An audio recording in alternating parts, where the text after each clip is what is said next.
Hi everyone, welcome back. Today's recipe is Thai red curry noodles with salmon. Let's go. This recipe calls for a little extra oil than usual. I prefer red onions for this recipe. Again, red pepper is preferred. Add bite-sized baby corn, frozen peas thawed at room temperature. Saute on medium-high heat for a few seconds. The veggies have to remain crunchy.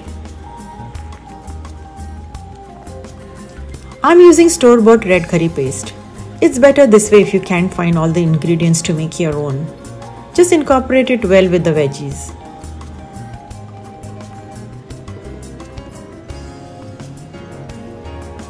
Thick coconut milk gives a great texture to the dish. Mix well so that it makes a lovely creamy sauce when cooked.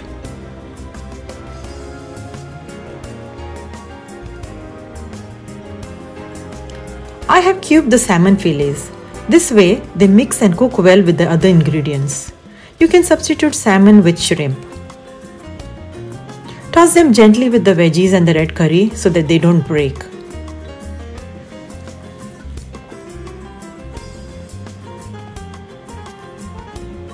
You may need to add salt since we have so many ingredients mixed with the curry.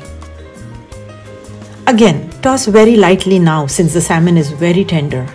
Bring to a light boil.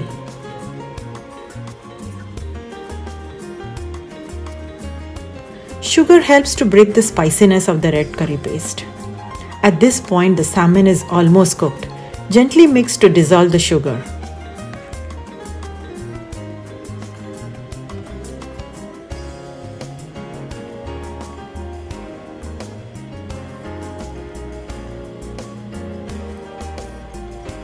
Add the finely chopped white part of the spring onions. Lime juice incorporates a nice tangy taste to balance the sweet and the spicy. Cook noodles as per the package directions and add them directly to the wok. Toss gently. The salmon is at a breaking point here, so be very careful while mixing. We just want the noodles to get well coated with the curry.